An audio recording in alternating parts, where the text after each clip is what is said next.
Voy a ser breve dentro de lo que sería breve en mi persona. Antes que nada, hoy tenemos como dos charlas, una que tiene que ver con la vegetación, que la va a dar Pau, y después Fabián, bueno, ya después lo van a ver, va a hablar del sistema de depuración, fitodepuración de aguas, tanto pluviales como grises. Ya después vamos a discutir un poquito sobre eso.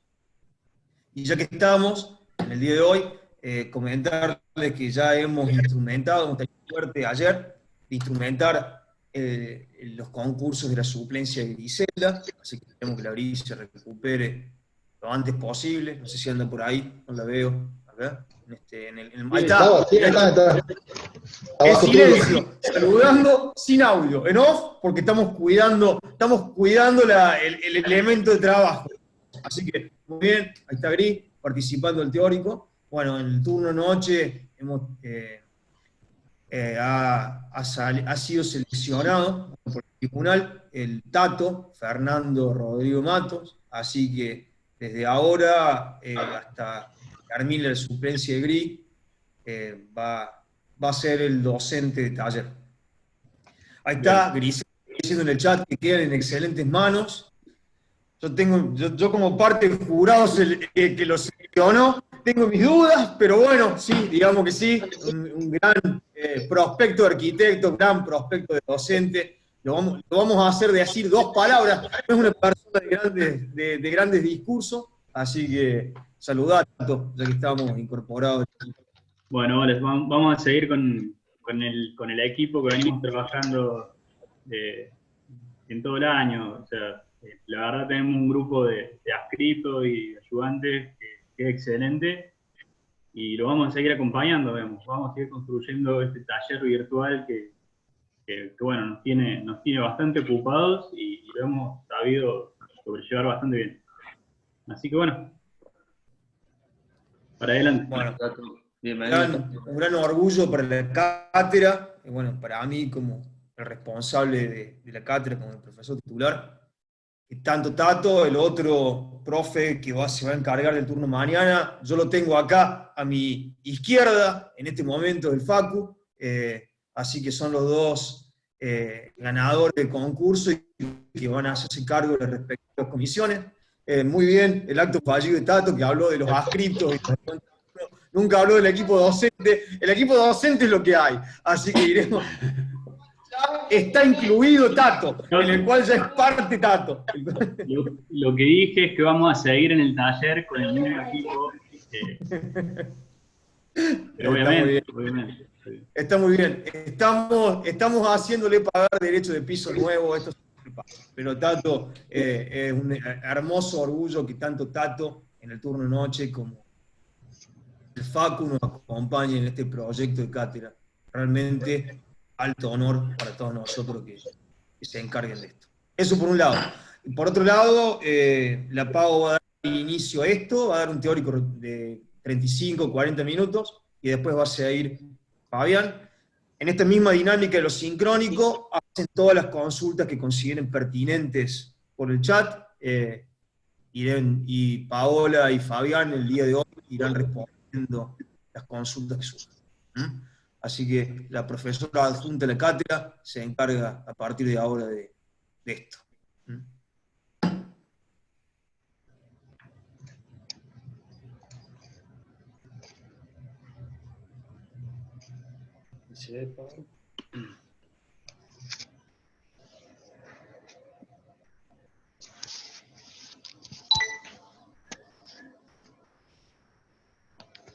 Se te fue ahí, Pau. Ahora intento de nuevo. Dale.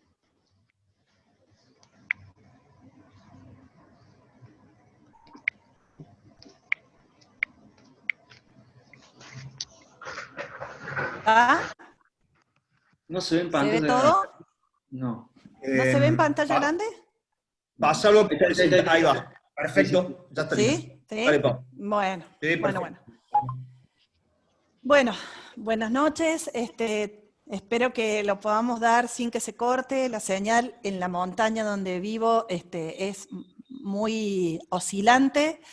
Espero se pueda escuchar bien, así que voy a tratar de ser bastante contundente y precisa. Primero que nada, decirles que Tato, en particular, ha crecido muchísimo desde que yo lo tuve en arquitectura paisajista hace, creo que 5 o 6 años, que, bueno, es una emoción verlos crecer. La verdad que uno no piensa que son como los hijos no son nuestros, los hijos son hijos de la vida, y los alumnos no son nuestros, son arquitectos de la vida. Así que, bueno, a mí me encanta que Tato esté, me encanta que Facu esté. Facu hizo un proyecto hermoso, ganó un concurso cuando el año que lo cursó, y me pareció siempre un concurso hermoso, también como interpretó el espacio público. Nada, chicos, cualquiera de ustedes seguramente nos va a superar y seguramente van a poder hacerse cargo de esta cátedra y la van a mejorar.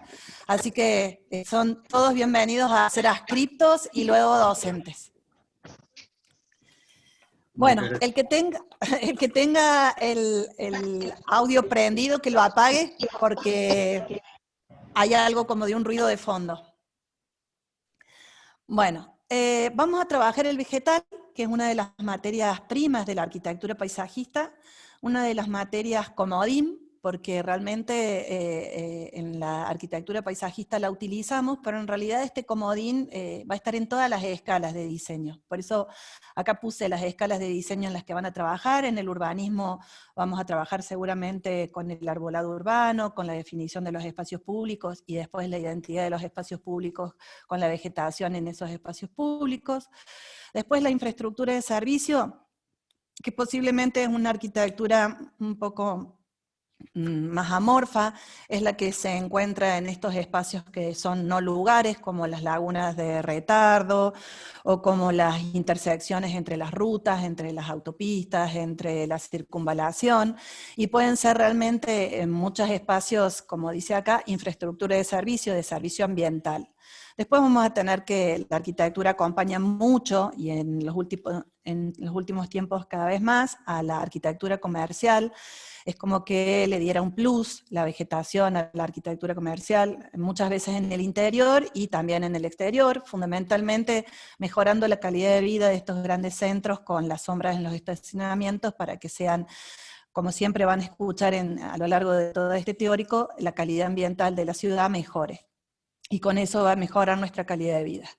En la arquitectura industrial, la vegetación va a cumplir funciones mucho más específicas, como por ejemplo cortinas de viento, para evitar que los contaminantes se expandan en áreas vecinas. También pueden ser cortinas acústicas, y bueno, y en la arquitectura doméstica, ni qué decir, ¿no es cierto? Nos va a acompañar en la privacidad visual, nos va a incorporar perfumes, nos va a jerarquizar espacios. Por eso nosotros decimos que la vegetación tiene un montón de servicios ambientales. Paso a esta imagen para que se entienda. Después vamos a volver un poquito a la otra. Esta es la ley de ordenamiento territorial de bosque nativo. Las áreas rojas eran las áreas que tenían el mejor desarrollo de bosque nativo, pero eran también las más frágiles, y han sido las que han sido ahora víctimas del incendio. Entonces, estos árboles van a cumplir y tienen que cumplir a futuro la remediación de suelos. Nosotros hemos perdido la cubierta vegetal, entonces posiblemente puedan presentarse en este verano episodios de inundaciones mayores que otros veranos, porque el arrastre de materia orgánica y el arrastre de la cantidad de agua que va a llegar a los cauces de río puede perjudicar a las poblaciones vecinas de los ríos. Entonces la vegetación lo que hace es remediar suelo, fija el suelo, no perdemos la materia orgánica, evita la erosión, absorbe muchísima agua, que llega menor cantidad de agua a los cauces, disminuyendo las escorrentías de esa agua que llega a los cauces. Frena los ventos predominantes. Mucha gente que vive en La Pampa o cerca de Villa María o de Villa María hacia Rosario van a saber bien lo que es el viento predominante del norte, que trae polvo, que trae mucha situación incómoda. Entonces los vientos, las cortinas de vientos en las poblaciones puede bajar la temperatura ambiente y retener ese polvo o esa tierra en suspensión. Va a purificar el aire dentro de las ciudades. va a absorber sonidos y también va a trabajar en el refugio de fauna. Y esto es importante porque cuando nosotros tenemos una buena, a ver cómo sería, un buen equilibrio en la ecología, la fauna estaría presente y se alimentaría de muchos insectos que pasan a ser plagas urbanas. Entonces, mientras más estables sean nuestros servicios ambientales dados por los árboles, el suelo, los ríos, la fauna, mejor calidad de vida vamos a tener en las ciudades. Hablando de calidad de vida y trabajando en función del arbolado urbano, voy a traer a colación un ejemplo que Germán suele nombrar en los teóricos, que es el relevamiento y mapeo de los árboles en la ciudad de Nueva York, y que esto no es solamente una cuestión de un control o de un relevamiento, sino que realmente la vegetación, y es muy bueno este trabajo, pasa a tener un peso específico, un valor para la ciudad. El árbol del frente de la casa de uno, por ejemplo este que está marcado, no le pertenece al señor Thompson que vive ahí, sino que le pertenece a la ciudad de Nueva York. Entonces, si le pertenece a la ciudad de Nueva York, Thompson no puede decidir sacarlo arbitrariamente o podarlo arbitrariamente. Lo mismo va a pasar en Córdoba, en Villa María, en Jujuy. El árbol de la vereda de tu casa le pertenece a la municipalidad, por ende, nos pertenece a todos. Y miren todos los beneficios que estos árboles en el frente de la casa van a generar, ¿no? Y acá se han cuantificado económicamente. Absorción de agua de lluvia por año lo han valorado en $74, quiere decir que esa cantidad de agua que absorbe el árbol disminuye la escorrentía por las calles, ¿no? La energía, la conservación de la energía, quiere decir que ese frentista ha necesitado prender menos el aire acondicionado, o menos el ventilador, o incluso menos la calefacción, si es el caso de un árbol caduco que deja pasar el sol y ha calentado esa fachada. También ha absorbido contaminantes atmosféricos, y eso es un valor de $23. Ha reducido el dióxido de carbono, eso es $51, y el total de los beneficios que otorga ese árbol en la ciudad de Nueva York son $529. Digo, a los ejemplos de, no por una cuestión de que sean dólares o pesos, digo, cómo se puede cuantificar el beneficio ecológico y entonces tomar conciencia de que la vegetación tiene un peso importante en la cuestión ambiental. A la hora de trabajar la arquitectura, nosotros pensamos, y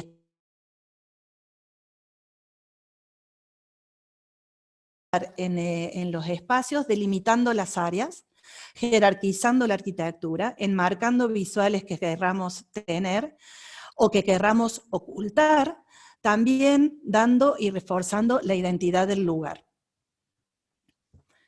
Por ejemplo, el Arroyo La Cañada es un espacio público que da identidad a la ciudad de Córdoba. El Arroyo La Cañada, en síntesis, es la resolución de un problema ambiental, de un arroyo que en periodo estival inundaba a la ciudad de Córdoba, penetraba dentro de los barrios, ocasionaba desastres y muertes. Se decidió dragarlo, se decidió encauzarlo, trabajar una estética muy serrana, como es un muro de cal y canto, y reforzar esa identidad con todo un arbolado perimetral, que son las tipas, y que vendría a ser el resultado arquitectónico de ese diseño espacial urbano, ¿no? Es un cauce rehundido, una alineación de tipas, la elección de la tipa es un árbol exótico a la zona regional de Córdoba propiamente dicha, pero es de una zona vecina, que es la Mesopotamia. No sé cómo voy en el audio, si estoy muy trabada, si se escucha bien. Perfecto, Pau, se escucha todo tranqui, métele nomás. Bueno, el próximo ejemplo que vamos a trabajar o que vamos a desglosar, acá no se trabaja nada, se trata de descubrir, de sacar velos sobre cosas que ustedes ven siempre a diario y tratar de incorporarlas en el lenguaje arquitectónico. Es la avenida de Colonia Carolla. La avenida de Colonia Carolla está constituida por plátanos. que conforman, como ven, un cordón de más de 8 kilómetros. Observen qué interesante que es el cono de sombra que ocupa o que arroja el bienestar, el confort que da a esta área. A diferencia del arroyo de la Cañada, esto es simplemente la disposición de los árboles, uno cada 7 metros, y la elección en particular del plátano, que nos va a dar esta coloración tan particular en el otoño y esta luz tan particular en el verano. Quiero aclararles que nosotros como arquitectos paisajistas, como cátedra, no pretendemos que ustedes conozcan ni manejen la parte biológica de las plantas en cuanto a nombre, procedencia, sí que tengan en cuenta que tienen un fuste, un desarrollo, que tienen estacionalidad, y ustedes elijan esas variables como cuestiones de diseño.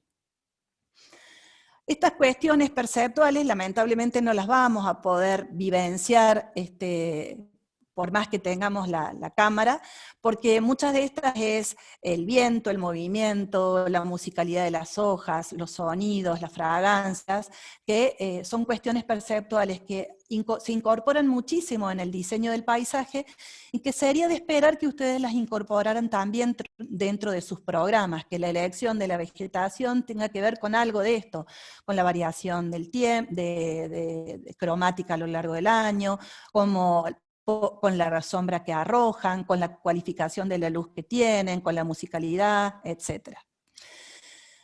Hay un autor, Enrique Braune, es un arquitecto chileno, que tiene una gran sensibilidad hacia la vegetación y todas sus obras están siempre muy entrelazadas con la vegetación. Este es el registro de varios años y de varias horas y de varias estaciones del patio que tienen en su estudio, ¿no? Entonces, qué interesante cómo la sombra de los árboles se dibuja en la pared, cómo a la mañana no se alcanza a ver, cómo es el cambio entre el otoño y el verano, y cómo fue el crecimiento en los 10 años, cómo fue adquiriendo el volumen definitivo de la vegetación.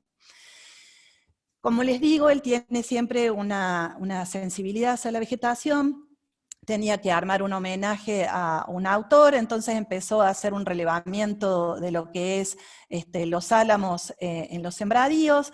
A partir de eso lo reinterpretó con la paleta cromática, pensando que podría ser un lleno, y en el lleno producir un vacío como una circulación zigzagueante, generando un factor sorpresa.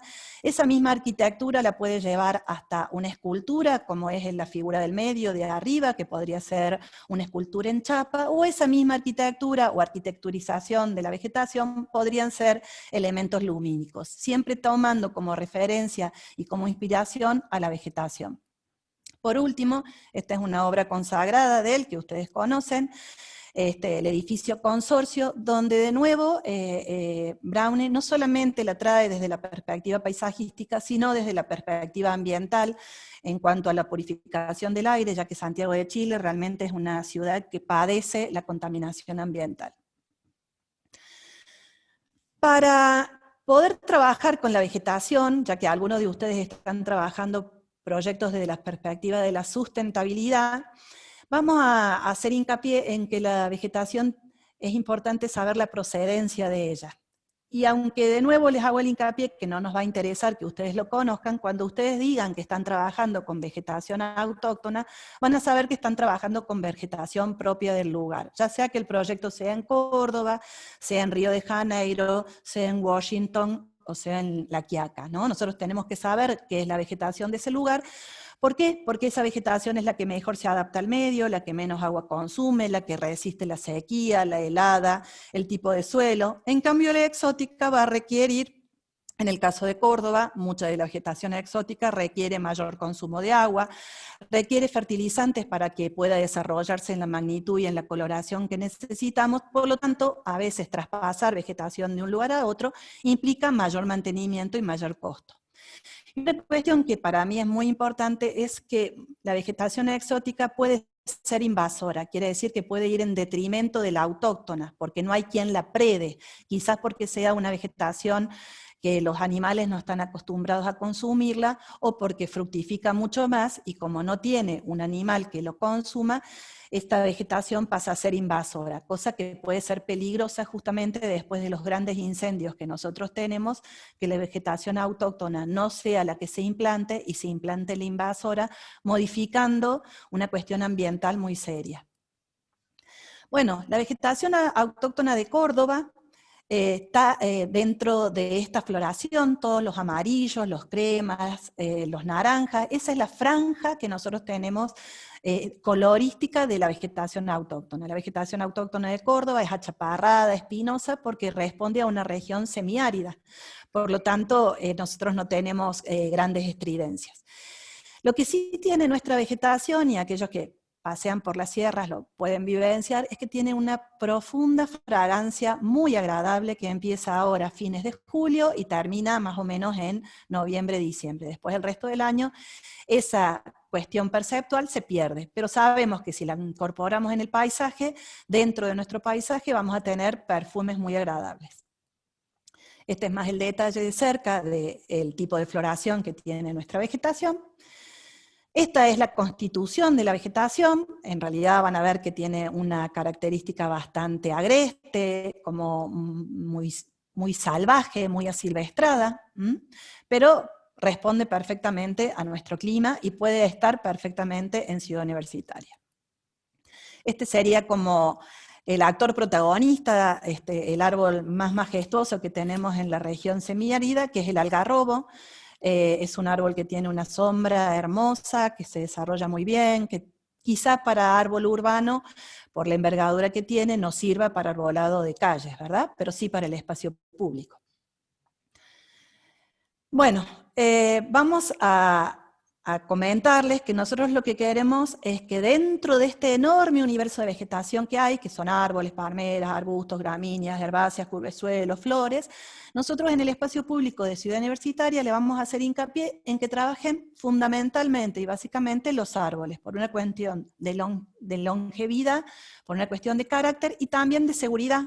Muchas veces los espacios públicos, cuando están tan densamente forestados con herbáceas o gramíneas, nos producen áreas oscuras o áreas más inseguras. En cambio el árbol, que tiene un fuste bastante desarrollado, nos permite más transparencia. Dentro de los árboles van a ver que vamos a tener siempre árboles pequeños, árboles medianos y árboles grandes. En arquitectura los hemos clasificado en primera magnitud, aquellos que superan los 20 metros de altura, como podría ser en el caso de las autóctonas, el algarrobo, la tipa, el jacarandá o el lapacho. Árboles de segunda magnitud, que no van a superar nunca los 20 metros de altura, como el chañar, tala, espinillo, garabato. Le hago un pequeño paneo de árboles por si les interesa saber esos nombres o por si les inspira. Y árboles más pequeños, como va a ser la lagaña de perro, el aromito o algún tipo de palmera que no tiene crecimiento. Esta mención va a ser lo mismo en los árboles de procedencia exótica, o sea, tenemos árboles de primera magnitud enormes, como son los eucaliptus, los robles, alcaloforeros, los plátanos, de segunda magnitud, como el fresno, el tilo, el acer, el abedul. Hay millones de más, le estoy mencionando una fracción muy chiquitita, como para que haya un barrido de un pequeño elenco. Y una tercera magnitud, ciruelo de adorno, crespón, acer palmatum, acacio de Constantinopla. La otra característica que tenemos que tener en cuenta a la hora de diseñar con la vegetación es si van a ser perennes o caducos. Perennes quiere decir que son aquella vegetación que, perdón, vuelvo a la otra imagen, que no pierden la hoja, que la tienen a lo largo de todo el año. En general son las coníferas son todos los pinos, los cedros, las casuarinas, los cupresus. En el caso de las autóctonas, el aguaribay no pierde la hoja, el quebracho no pierde la hoja, y los caducos, en realidad el perenne pierde la hoja a lo largo de todo el año, lo que quiere decir es que nunca queda su estructura desnuda. En cambio el caduco en algún momento deja su estructura totalmente desnuda, ¿no? Y nos permite el paso total del sol. El elemento vegetal entonces nos va a dar prestaciones, cualidades, cambios cíclicos durante el año, y vamos a ver cómo estas estrategias de diseño van a ir cualificando los espacios. Por ejemplo, en el caso del álamo piramidal o álamo criollo, esta es la estacionalidad bien marcada que vamos a tener. La primera imagen superior izquierda es el álamo en el verano, luego en el otoño, y obviamente en el invierno, cuando ya no tiene nada de flora, de hoja. Esta imagen es una situación de invierno con la transparencia total. Y ahora vamos a ver el elemento vegetal en lo que significa una obra donde podemos ver estas cosas que ustedes van a trabajar, como barrera, ritmo, transparencia, enmarque, que es la obra que vimos a principio de año, es el Parque Micaela Bastida en Buenos Aires, donde el diseñador hace uso de todos estos recursos, la alineación, el individuo, la cuadrícula, el monte cuando hay varias especies usadas simultáneamente, sin un orden, el desorden como para que simule ser una cuestión más asilvestrada, hay arbustos, hay florales, hay herbáceas. El color puede marcar, como en el caso de las escaleras que van desde el plano bajo al parque superior, cota +4, las escaleras están enfatizadas con una gramínea color rojo, entonces es como un lenguaje que se repite. De esta lectura en planta vamos a venir a la lectura en el recorrido para que se entienda lo que es la alineación, lo que es la cuadrícula, o quizás la imagen de la derecha, lo que es un ritmo que podemos ir teniendo apareamiento de vegetación para que nos permita pequeñas ventanas para ir viendo la pradera o sean puertas para acceder a la pradera. Como les mostré antes, la vegetación en distintas especies, la gris es un plátano booleana, es un árbol plateado, muy interesante, las escaleras, como las podemos observar, están rodeadas de gramíneas y están marcadas a lo largo de todo el recorrido, siempre con este color rojizo. Dentro de la vegetación, en este parque, también se trabajaron las cuestiones perceptuales, como los aromas, los sonidos, las sombras frescas, los lugares de sol. Obviamente que la Plaza del Sol no tiene que tener sombra, porque si no, no sería la Plaza del Sol. En Buenos Aires es un bien muy preciado, sobre todo en el microcentro, ya que los edificios prácticamente no tienen balcones con sol, no hay muchas plazas, entonces estos espacios son muy solicitados para ir a tener grandes baños de sol. Y también, obviamente como en el verano es muy caliente, la parte del bosque de atrás es una sombra muy fresca. Como dijimos antes, la parte de la vegetación va a tener estas cuestiones perceptuales de la estacionalidad marcada, las flores, el perfume, son excusas también de recorrido, son excusas de encuentros, también excusas de programa. Tenemos entonces que vamos a tener tipo de vegetación perenne y caduco, como ya lo habíamos dicho. En este caso vamos a ver el proyecto de el Museo a Cielo Abierto. Es una obra que es la ampliación de un museo, como es el edificio que está a la izquierda, sí, a la izquierda bien digo, es toda una exposición a cielo abierto de carácter permanente. Todas las esculturas que vamos a ver dentro de este recorrido son de carácter permanente. Y han querido generar 4 grandes salas cerradas con vegetación, y después un área más espontánea, más libre, de un recorrido a lo mejor de apropiación del cielo incluso, y ahora también las vamos a pasar a ver en imágenes. Esta es la disposición de la vegetación que trazaron los diseñadores, estos son los espacios que van resultando, el eje principal de ingreso al parque se genera a través de estos árboles que tienen una alta coloración otoñal. En la laguna se encuentra como remate esa escultura, que es una gran cuchara que tiene una cereza, un fruto típico de esta área, y las 4 salas de exposición a ambos lados de la circulación, ¿no? Estas son las áreas de exposición, así es con vegetación perenne, como resulta el cierre formal de estos ambientes. Al fondo, una cuestión más paisajística, más lúdica, más libre, de lo que resulta este museo a cielo abierto. La variación de lo que es el otoño, totalmente despojado de follaje, el paso de la luz, los colores, y lo que es la frondosidad del verano en este mismo parque a cielo abierto, museo a cielo abierto. Bueno, acá tenemos una obra, lo que pasa es que me confundí de archivo, así que esta la vamos a pasar súper rápido, porque si no me voy a extender, y no quería extenderme. Esta es una obra que estuvimos viendo en años anteriores, en el turno mañana no la di, me equivoqué de archivo para mostrar, perdón, gajes del oficio. Este es el museo, perdón, este es el Parque de la Industria, está al lado de la terminal de trenes de Barcelona. Es un parque que tiene una imagen muy industrial, pero fundamentalmente están haciendo toda una alegoría a la vegetación del Mediterráneo. Me escucho con eco. No sé si alguien tiene el micrófono prendido, pero no, vamos bien, ¿eh? Te aviso cualquier cosa, Pau. Bueno, perfecto. Se escucha bien, Pau, dale. Perfecto. Bueno, este parque que está rehundido, que forma un área de espera a la terminal de trenes, una área de espera exterior a la terminal de trenes, está pegadita a lo que es la terminal de trenes de Barcelona. Este árbol, que es perenne, muy longitudinal, es un cupresus, que se lo asocia mucho a los cementerios, y se los asocia a los cementerios porque en la época de los romanos a los que mataban en batalla, a los etruscos no les permitían enterrar a sus muertos.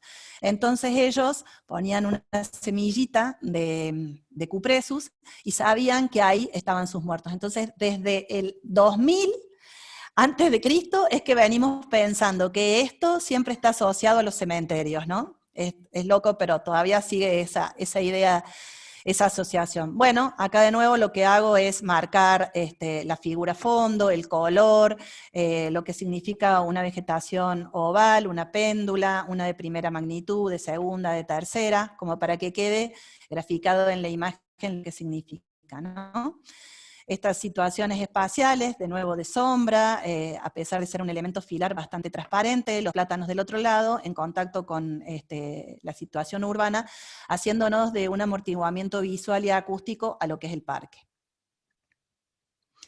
Y bueno, en Barcelona el dragón es muy importante, este elemento icónico está muy presente en la cultura barcelonesa, y es justamente la escultura por la que se accede al parque, y es también un juego de niños, que son un montón ¿cómo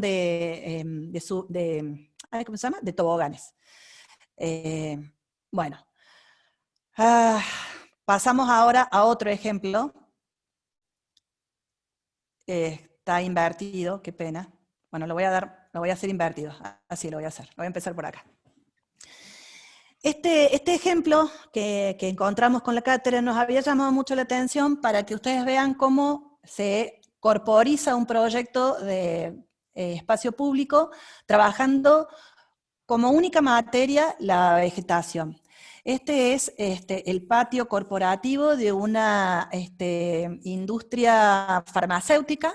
Entonces los diseñadores recurrieron al concepto de que desde hasta el Renacimiento la medicina se trabajaba en los conventos, la trabajaban en los claustros. Quienes tenían conocimiento de eso eran los monjes, y tenían todo el registro del que yuyo curaba tal y cual cosa, e iban generando la industria química. Ellos fueron los precursores de la industria química. Entonces, de esta imagen en planta ordenadora, pasamos a esta pequeña axonométrica, donde, como pretenden recrear los claustros, trabajan con cercos verdes, la idea de un ingreso muy controlado, que no sea muy público, una cuestión más conceptual, ¿no?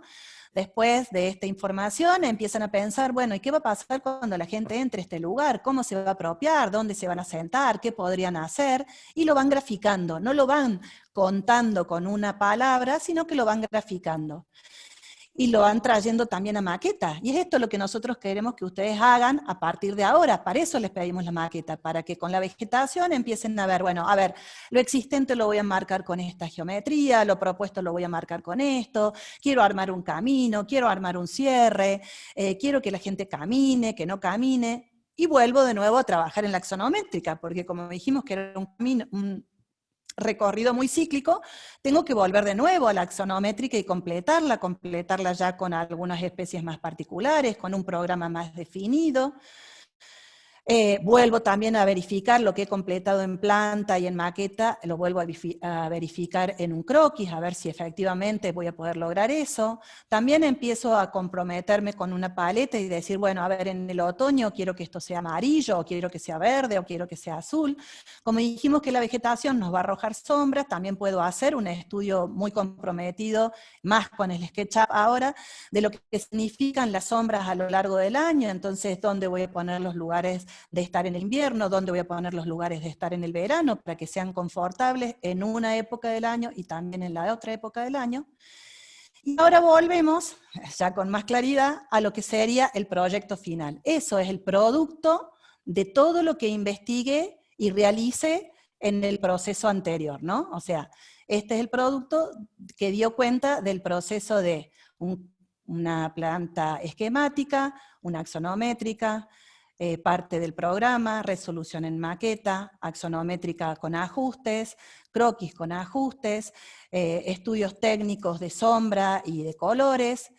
Y bueno, y ahora vamos a ver cómo esto mismo lo pudieron llevar adelante sus compañeros en algunas maquetas. La maqueta, y adrede traje maquetas de estudio y maquetas sin terminar, para que se entienda que esto es un proceso en el cual ustedes tienen que intervenir. A nosotros no nos interesa el preciosismo de la maqueta, como sí que la maqueta crezca, que la maqueta vaya siendo este elemento de diseño que corporice espacio, idea, programa, vegetación en una totalidad, en una sola pieza, que es la maqueta. Los alumnos del año pasado que habían querido peatonalizar la calle o reducir la velocidad de la calle, pensaron en marcar algunos ingresos con vegetación, se dieron cuenta que tenían que ir trabajando las terrazas, y a medida que fuimos viendo los teóricos y fuimos tomando decisiones, ya se empezó a trabajar la vegetación como un lleno, como un límite. Esto también iba correspondiéndose en croquis y en elección de vegetación, al igual que lo que pasó en esta otra maqueta. La imagen de la izquierda es la primera aproximación con la vegetación, la maqueta del medio ya empiezan a trabajar las tres magnitudes, la primera, la segunda, la tercera, el orden, el desorden, y en la tercera maqueta sigue habiendo ajustes hasta dónde hago llegar, hasta dónde es perfecta la vegetación, hasta dónde la libero. Entonces, este es el ejercicio. ¿Puedo hacer un comentario breve? Obvio. Sí. ¿Vuelvo a algo o nos quedamos en esta No, imagen? está perfecto. Ahí un poco lo que plantea Pau, en el teórico y fundamentalmente aplicado a la dinámica de la maqueta. La maqueta es esa pieza de síntesis, como bien decía Pau, en la que se observan integralmente las materialidades del proyecto. Es como ejecutarlo en una escala 2500 veces más chica de lo que es la realidad.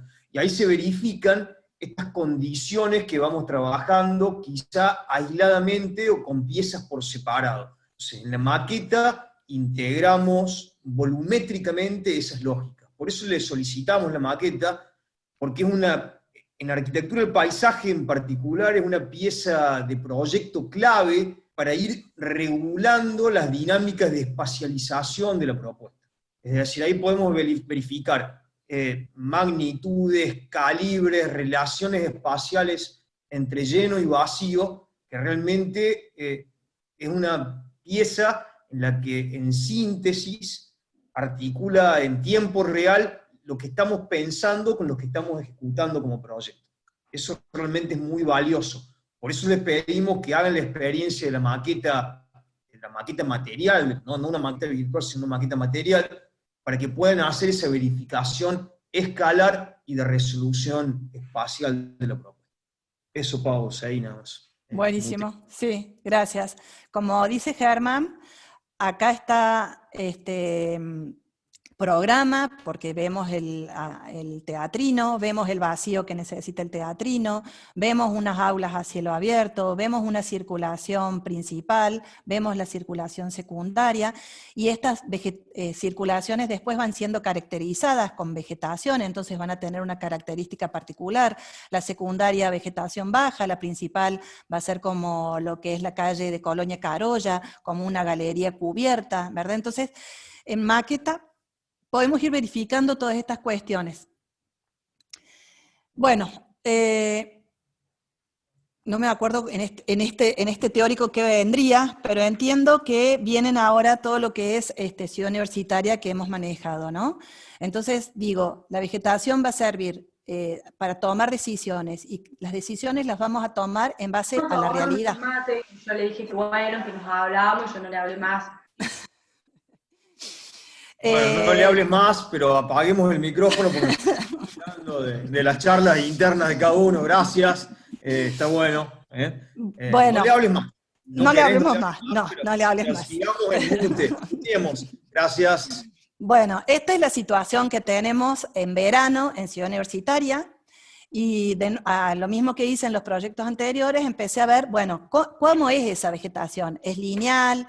¿Es desordenada? ¿Me forma un claustro? ¿Me genera aperturas? ¿Está alineada? ¿Es pequeña? ¿Es filar? Entonces fui reconociendo en la foto aérea esa vegetación. El caso de las palmeras, por ejemplo, es dentro de Ciudad Universitaria, frente al pabellón Argentina, una situación bastante característica, bastante particular, que no está en ningún otro lugar. Entonces me paro como diseñadora y digo, bueno, capaz que la tuviera que replicar a esta cuestión de palmeras. ¿Por qué? Porque el edificio del pabellón Argentina, como tiene esta lectura tan neorracionalista, tan simétrica, desde el espacio exterior no lo leo. Entonces a lo mejor si la replico en el espacio exterior pasa a tener mayor carácter el remate visual, ¿no? Empiezo a ver perdón, no quería volver a esa todavía, empiezo a ver que todo lo que es Boulevard de la Reforma está despejado, y al estar despejado de vegetación, este edificio que es el ícono de la Universidad Nacional de Córdoba es el remate visual. Por eso cuando empiezo a poner vegetación al medio tengo que tener cuidado, porque quizás no estoy terminando de leer esta cuestión icónica que ya está bastante lograda. Paso al espacio del claustrorum, me valgo de las fotos que sacó un compañero de ustedes del turno mañana y que fue haciendo este trabajo de localizarlas también en el plano, y digo, allá veo las pérgolas de roca, que bueno, estoy viendo el claustrorum, pero no alcanzo a entender claramente dónde tengo la puerta. Entonces puedo tomar la decisión de a esa vegetación que está en correspondencia con el frente de las pérgolas, trasplantarlas. Decido sacarlas de ahí, decido llevarlas a otro lugar porque son plantas pequeñas, para poder liberar esa fachada y poder enfatizar todo lo que esta vegetación alineada me está produciendo como espacio canal para llegar a ese remate. Tengo tanta distancia entre un árbol y otro que puedo realmente trabajar un programa. Veo que tengo una penetración de sol importante, veo que tengo luz, veo que se pueden ver todos los fustes, o sea que hay un montón de actividades que en esos espacios se van a poder realizar, valiéndome de la vegetación o necesitando retirar alguna de ellas. Obviamente que esto será un acuerdo entre ustedes y la vegetación. Creo que no se puede sacar el 100%, creo que tampoco se puede dejar el 100%, ustedes sabrán en qué porcentaje se paran en el trasplante y en qué porcentaje se paran en la extracción total de la vegetación, ¿no? Acá también empezamos a observar que tenemos buenas relaciones con los edificios vecinos, que están liberados, que nosotros en el proyecto podríamos trabajar justamente esos vínculos, quizás enfatizándolo con algunos árboles que nos armen el espacio canal, que acompañen ya el ritmo de las columnas de las baterías A, o no lo sé, pero digo, esta es la realidad con la que contamos, y esta realidad va a empezar a jugar en relación al proyecto nuestro. Este es el espacio canal que está justo frente al claustrorum, y toda esta vegetación, porque veo la envergadura de los troncos, me doy cuenta que es fácilmente trasplantable, que es justamente esa vegetación que no me permitía ver este patio seco. Entonces la voy a poder disponer en ese otro plano de escala macro donde trabajaba Ciudad Universitaria y quería enfatizar algunos otros atrios o puertas o situaciones de estar, entonces las trasladaré ahí o al mismo proyecto mío. Ya veré dónde las pongo. Digo, no es que voy a tener un espacio redondo, pero estoy marcando que tengo realmente espacios de grandes dimensiones. Si estoy pensando que entre fuste y fuste de árbol tengo entre 5 y 7 metros, porque me entran prácticamente 2 autos estacionados, quiere decir que este espacio liberado de vegetación es algo así como 40 por 40, 30 por 20. Entonces es un espacio tan grande que me permite un montón de actividades, ¿sí? Vemos que la alineación puede ser perfecta o puede estar inclinada, y que eso a mí como diseño me moleste, o que me faltan árboles en el ritmo, entonces podré extraerlos, agregarles, correrlos. En definitiva, me paro frente a la vegetación como diseñador. Esta es la relación que tiene el claustrorum con la avenida Valparaíso en el verano, donde ustedes ven una cobertura verde y un verde absoluto que no se aprecia del otro lado. Esta es realmente nuestra ciudad universitaria en verano, de ese verde, de esa calidad ambiental. Lo que sí, este edificio no está de ninguna manera vinculado formalmente ni funcionalmente con la calle Valparaíso. Está trabajado muy residualmente, y creo que el proyecto ustedes lo tienen que extender seguramente, no sé si hasta la vereda de Valparaíso o cruzando Valparaíso, para que realmente esto funcione como un todo. Nuevamente vamos a tener la comparación de la imagen de lo que es el otoño o el invierno, con el paso del sol, con la transparencia, con la luz, con todo lo que me va a permitir la mejora de calidad de luz, y lo que es el verano con el confort ambiental que me va a dar toda esta vegetación. Por eso estoy segura que ustedes a partir de ahora tienen que, con la vegetación, producir y explorar, porque vamos a llegar a enormes éxitos proyectuales. A partir de ahora los va a acompañar en una charla muy interesante Fabián, que se puede complementar 100% con esta cosa del manejo de la vegetación. Bárbaro, Pau. Perfecto. Dejamos de compartir, Pau. ¿Querés probar el audio, Fabián? ¿Se me escucha bien? A ver. No, se escucha mal. No, Se te escucha- escuchamos cortado. Te escuchamos cortado, Fabián. Un minuto.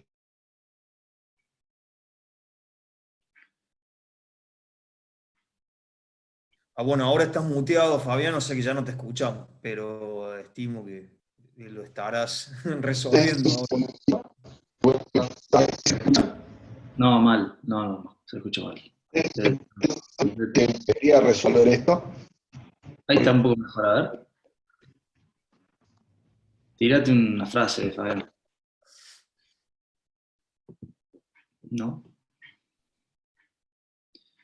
Debe tener un problema con el micrófono. Mientras Fabián resuelve el tema audio, ¿quieren que hablemos nosotros, que los chicos hagan alguna pregunta o alguna acotación? Porque yo traté de ir rápido para que Fabián tuviera tiempo de dar el teórico y no ocupar espacio de los talleres. De una. Hola, ¿se me está escuchando ahí? Ahí Hola, perfecto, vamos. Ahora Ahí está perfecto. muy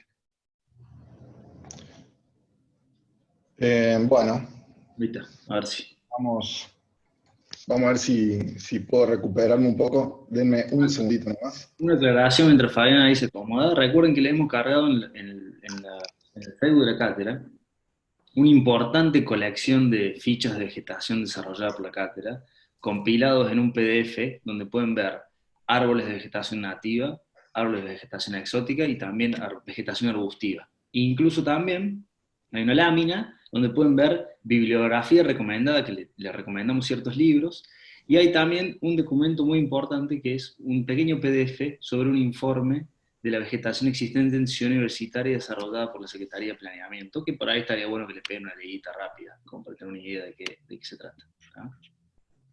Bueno, ¿se me escucha bien ahora? Joya, Fabián.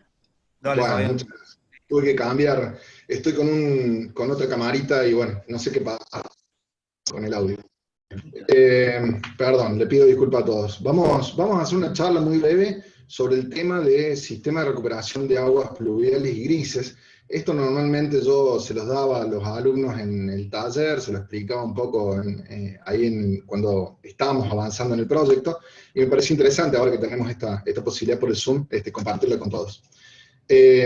Vamos a avanzar, primero vamos a hacer aprovechando un poco lo que vimos con Paola, que se orientó fuertemente a la vegetación, habló de sustentabilidad y habló de la utilización del vegetal con criterios de sustentabilidad. Me pareció interesante, antes de avanzar con estos esquemas que les voy a explicar, empezar con algunas reflexiones que podemos hacer sobre el agua y el futuro que vamos a tener respecto al agua. Primero tenemos que saber todos que el agua es un recurso no renovable y por lo tanto no lo podemos usar de manera indiscriminada. Es decir, nosotros tenemos una población que va creciendo día a día, pero el agua no, es decir, el volumen es relativamente el mismo. Además de eso, lo que estamos viendo últimamente, en las últimas décadas, es que la tendencia climática está observándose con una mayor irregularidad de los regímenes pluviales. ¿Qué significa esto? Que antes había ciertas estacionalidades, que todo el mundo las conocía y que de alguna manera los climas se iban adaptando, y ahora esos comportamientos son mucho más erráticos. Por lo tanto, debido al efecto invernadero, hay muchas lluvias de muchísima intensidad, de muchísimo volumen, que se provocan y de pronto caen en un breve periodo de tiempo. Es decir, por ejemplo, en Córdoba, si tenemos 700 milímetros de agua promedio al año, si en un día llueven 50 milímetros y al otro día también, vamos a tener desastres ambientales, inundaciones, etc. Lo mismo pasa si después no tenemos un periodo más o menos estacional en lluvias, un régimen normal, vamos a tener periodos como lo que hemos visto ahora, de grandes sequías y riesgos de incendio. Otro factor que también estamos viendo es que las aguas limpias, los ríos, etc., las distintas cuencas, que antes eran limpias, que la podíamos utilizar, cada vez están más sucias, por lo tanto se están transformando en aguas residuales, están contaminadas, y muchos ya advierten de que en un futuro el agua va a ser mucho más caro que el combustible, que el petróleo, etc. Va a ser realmente un bien muy preciado. Por tanto, de alguna manera tenemos que cuidarlo. Y fundamentalmente nosotros, en nuestro rol de profesionales de la arquitectura, comprometidos con el medio ambiente y fundamentalmente con la sustentabilidad, para que no sea solamente una declamación y que nuestro proyecto aparezca, es nuestra responsabilidad entonces planificar un uso eficiente del agua, tratando de lograr su reutilización. Sobre todo cuando estamos en estos proyectos de espacios públicos, donde claramente podemos hacerlo. Es decir, la mayoría de los proyectos, por no decir la totalidad de los proyectos de la cátedra, deberían tener una mínima atención sobre este punto. Este es un gráfico estándar, digamos, de lo que sería esta estacionalidad que les comentaba, que se ve, los que son de Córdoba la conocen, los que no, se las presento, digamos. Estas barras representan la cantidad de milímetros de agua que caen al año, ¿sí? Acá vemos, por ejemplo, cómo en enero estamos en el orden de los 170 milímetros en promedio en el mes, y cómo esto va bajando. ¿Cómo va a bajar? ¿Se ve el cursor? Perdón, pregunto también por las dudas.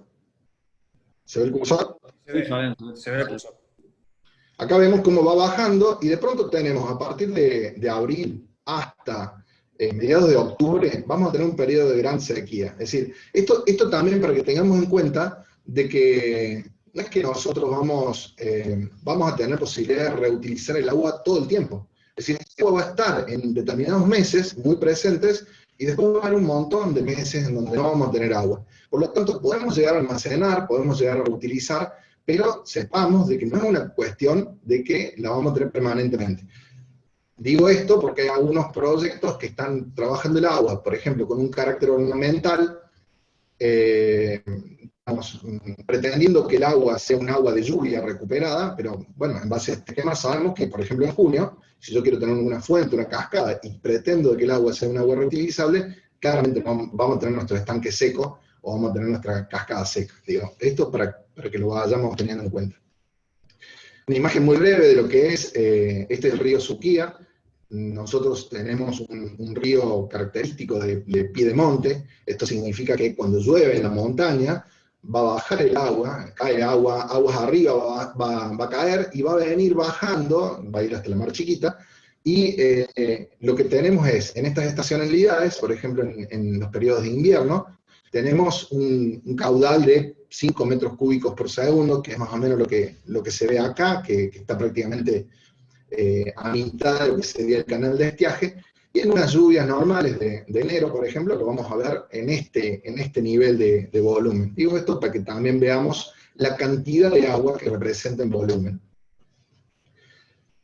Esta charla pretende, de alguna manera, lo que vamos a ver ahora, vamos a ver unos esquemitas muy simples. Ustedes van a tener que después investigar un poco y complementarlos, van a ver que hay elementos que ya están en el mercado, digamos que seguramente lo pueden conseguir, si buscan habrán algunos catálogos, pero esto básicamente es fundamentalmente dejar un mensaje, entender el rol del espacio público como una infraestructura de servicios ambientales. ¿Esto qué significa? Cambiamos un poco el paradigma del parque tradicional, en donde cuando ustedes empezaron el año, la mayoría imaginaban que íbamos a hacer un parque, una plaza, en donde la mayoría de las personas iban a recorrer, sentarse y contemplar. Muchos ya le están dando otro significado al parque, le están asignando un rol, por ejemplo, histórico, cultural, y acá lo que estamos tratando de hacer, lo que vieron con Paola y lo que vamos a ver ahora, empezar a verlo al parque como una infraestructura de servicios ambientales. La importancia de verlo así rompe un paradigma y cambia el sentido de nuestro parque. Pasa a tener una potencia proyectual mucho más, una justificación per se mucho más fuerte, mucho más potenciada de lo que sería un parque meramente recreativo. Acabo de capturar la imagen de una de las diapositivas que pasó Paola, me llamó la atención esta, que no tenía, digamos, pero acá vemos cómo, por ejemplo, en nuestro sitio, y en todo lo que es Ciudad Universitaria, ustedes van a estar viendo esto, que son los canales de desagüe, y la importancia que tiene su canalización, debido a que el agua en este tipo de suelos, en suelos muy loésicos, muy colapsables, en contacto con el agua van a tener serios problemas.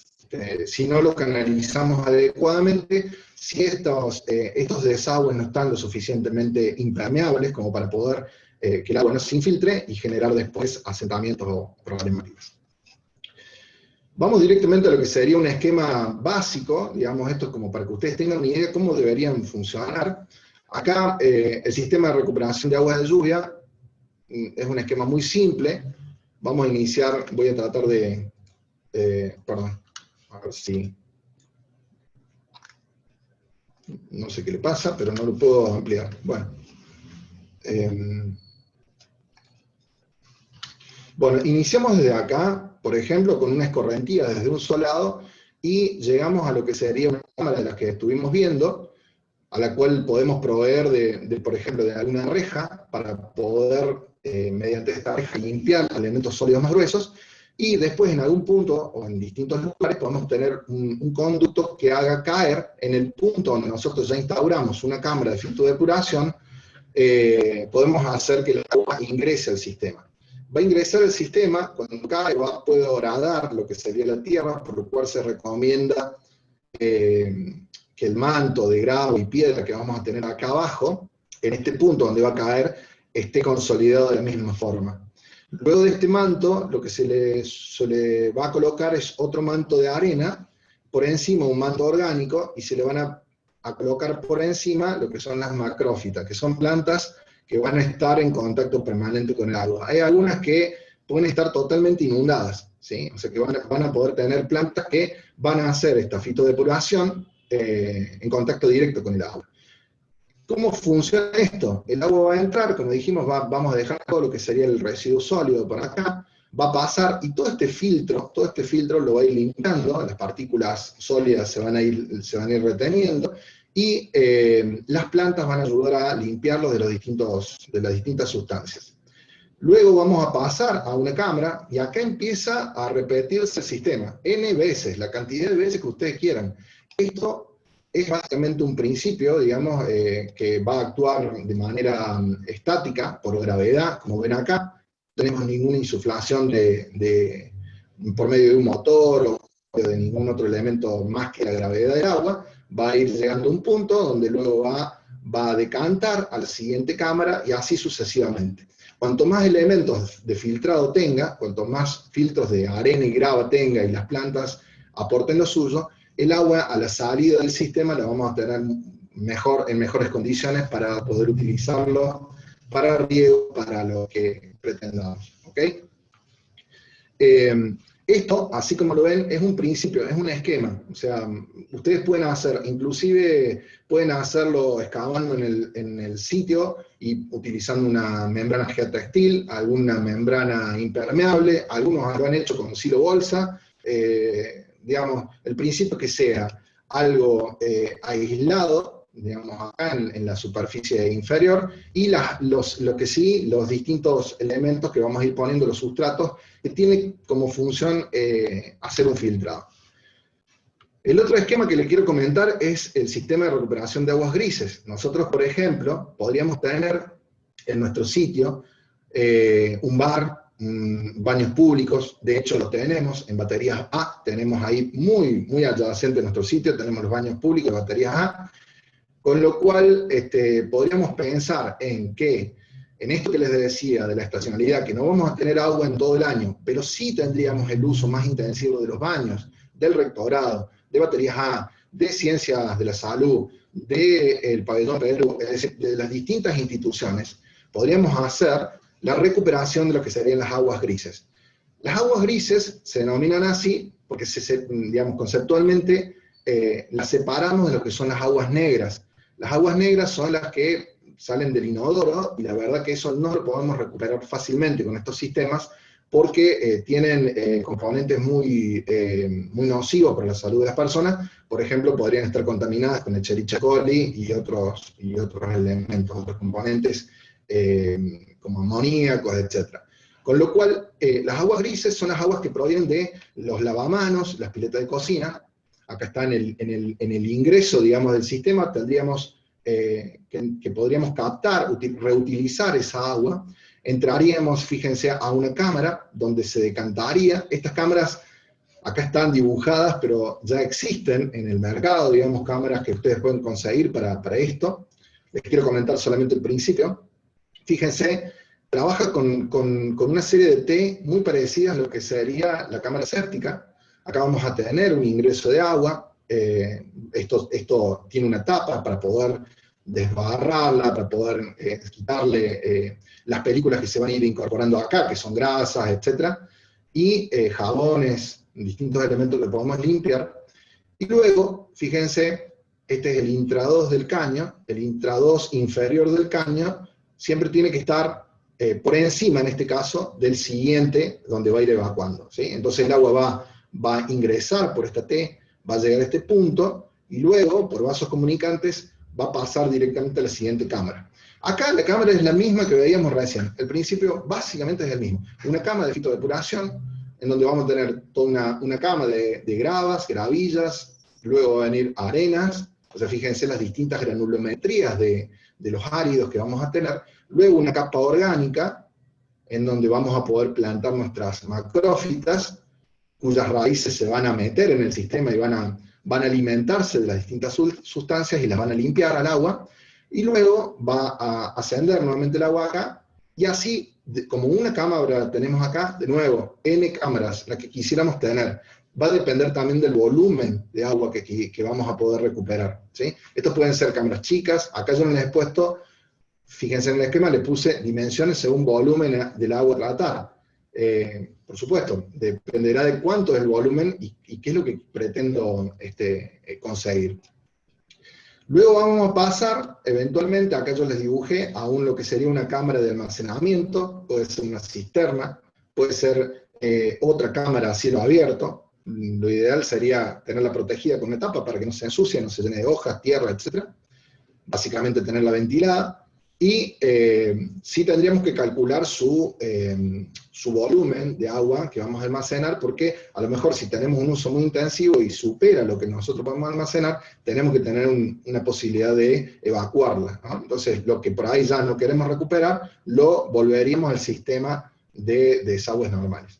Y acá le agregué otros 2 componentes más, para que ustedes, si quieren pensarlo y utilizarlo, sería, por ejemplo, desde lo que sería el almacenamiento, lo que sería la cámara de cisterna, por ejemplo, podríamos bombear mediante un motor de potencia, podríamos bombear a un tanque elevado, en donde podríamos, no sé, regar las plantas, que por ejemplo, como decía Paola, las exóticas van a tener otra necesidad de agua distinta a las nativas. Podemos tener, por ejemplo, esta agua para tener algún ciclo de cascadas o cortinas de agua, etcétera, que queramos utilizar. Y este motor podemos dejarlo conectado a lo que sería un panel solar, con lo cual tenemos todo un circuito autosustentable en lo que hace la energía y la reutilización del agua. Bueno, finalmente, yo no me quiero extender mucho. Esto, uno de los primeros teóricos que dio Germán, de alguna manera los introdujo en los conceptos de la sustentabilidad en el espacio público.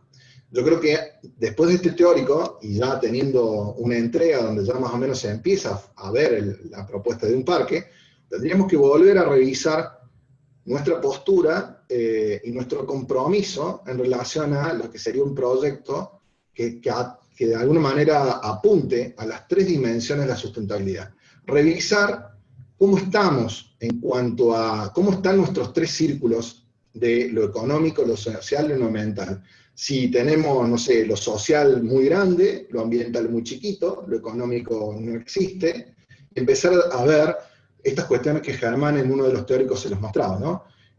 La relación entre la dimensión económica y lo social será conseguir, digamos, un proyecto equitativo, entre lo económico y lo ambiental, un proyecto viable, entre lo ambiental y lo social, un proyecto vivible, y en el equilibrio exacto de estas 3 dimensiones, habremos logrado un proyecto de cara a un desarrollo sostenible. No sé si quieren hacer una pregunta o quieren hacer algún comentario. Por mi parte. Sí, dice uno. A ver. Yo te quería preguntar, ¿qué dimensiones necesitan estas bandejas de fitodepuración como mínimas? Y yo creo que máximas, no sé si se maneja, pero al menos como mínima para que empiecen a funcionar correctamente, ¿no? O sea, como un ancho, alturas. Claro. Mira, cuando, digamos, tengas que hacer, por ejemplo, para una vivienda, para lo que sea, vos vas a ver cuánto es el volumen que vas a manejar. Si lo querés, por ejemplo, para reutilizar en una vivienda, vos sabés que el consumo promedio por persona por día son 200 litros, 150, digamos, cuidando el agua. Con lo cual, a partir de ahí vos sabrías cuál es el volumen que vos vas a tener diariamente y que podés reutilizar. Entonces, el sistema sobre todo el almacenaje, pensando en que, por ejemplo, si una familia consume 800 litros por día, vos podrás reutilizar a lo mejor unos 300, 400 litros por día. Es decir, para que tengas una noción general. Ahora, ¿cómo vamos a dimensionar esto? No va a ser una escala doméstica. Lo que yo, por ejemplo, te diría, por ejemplo, que vos proyectes al espacio, inclusive pensando que estas cámaras pueden no ser como una cuestión de servicio, algo que no lo quiera ver, sino por el contrario, algo que de pronto lo incorpore en el proyecto como una pieza arquitectónica, con una fuerza y un carácter determinado, que de pronto yo por encima de ese sistema, de esas cámaras, empiezo a caminar, puedo tener un paseo, puedo sentarme al lado, puedo aprender, puedo llevar a los alumnos de los colegios primarios a aprender cómo se hace un proceso de recuperación de agua, puedo tener por encima una pérgola, puedo tener elementos no sé, de plantas encima, donde la gente puede ir a exponer las plantas o llevarse una planta, es decir, puedo darle un carácter con un vuelo que supere esta cuestión de servicio, y empezar a darle como mucho más poesía arquitectónica a este espacio más bien de servicio. No sé si se entiende. Entonces, va a depender ahí que las dimensiones y el proyecto, lo que vos definas, va a depender a lo mejor también de una idea conceptual. digamos, decirte que esto puede tener, no sé, 50 centímetros y que le podamos dar 4 metros o lo que sea, es medio como que va a ir dependiendo del diseño y lo vienen ajustando con los profes. Pero sí, yo lo que te mostraba en este esquema es el concepto, que necesitas una pendiente, que necesitas una cuestión de gravedad para que se pueda ir produciendo eso, que vas a tener que diseñar estos límites, digamos, porque el agua si no se te va a perder, se te va a infiltrar y va a tener problemas, ¿sí? Y mínimamente ya tenés un detalle constructivo para lo que sigue, ¿no? La etapa de tecnología. Podría ser también no sé, una pieza lineal donde uno vaya mostrando el proceso de tratamiento del agua, incluso no todo el tiempo tiene que tener vegetación, puede haber tramos con vegetación, tramos con el agua, como ir viendo cómo el agua se va limpiando, después puede atravesar otro tramo con vegetación de nuevo. Me parece que está bueno como sistema, vos lo dijiste, Fabián, recién, también como demostrarlo de una idea más educativa, puede ser interesante para que se exteriorice, digamos, este tratamiento de agua. Esto puede ser una línea, dependerá, por ejemplo, no sé, alguno tiene un recorrido curvo y a lo mejor va acompañando ese recorrido curvo, otro tiene un eje que es importante y va al lado de ese eje. Este elemento, esta pieza puede estar acompañada a lo mejor con alguna vegetación que maride bien con el tema del agua. ¿Viste? El maridaje normal que uno asocia siempre es el tema de los sauces, llorones, de alguna manera en contacto con el agua. Es decir, empecé a jugar cómo empiezo a combinar estos elementos naturales, ¿no? También con otros. Fabián, ahí en el chat, Joaquín pregunta cómo funciona esto en un terreno llano como el sector que nos tocó. Justamente creo que un sector llano como el que nosotros tenemos y nos permite trabajar ya sea el primer acceso a nivel más 50 más 5, digamos, más 5 centímetros, más 50 centímetros, más 1 metro, o también puedo reunirme en el terreno si yo puedo modelar el suelo. Claro. ¿Verdad? O sea, por ejemplo, nosotros podemos hacer, fíjate esto, podemos hacer de que lo que suceda acá arriba sea constante. O sea, vos podrías tener este elemento, esta cota, por decirlo, siempre constante si querés. Pero lo que sí vas a necesitar es que se produzca este salto. O sea, de alguna manera va a ir bajando. Podés mantener la línea de arriba siempre en el mismo punto, pero sí vas a necesitar que esto vaya bajando y llegar a un punto donde lo puedas almacenar. Por supuesto que desde el inicio vas a tener como el agua va a ir buscando el nivel constante, ¿no? O sea, y siempre va a ir bajando. Eso va a ser lo que te va a regular. O sea, es como que hay que estudiar las pendientes que le podés dar, pero a nivel superior vas a tener esto. Por ejemplo, yo podría tener este sistema que solamente pensando en que voy a captar aguas de los techos de las instituciones. Por ejemplo, agua de lluvia, y las voy a captar de los techos de la institución.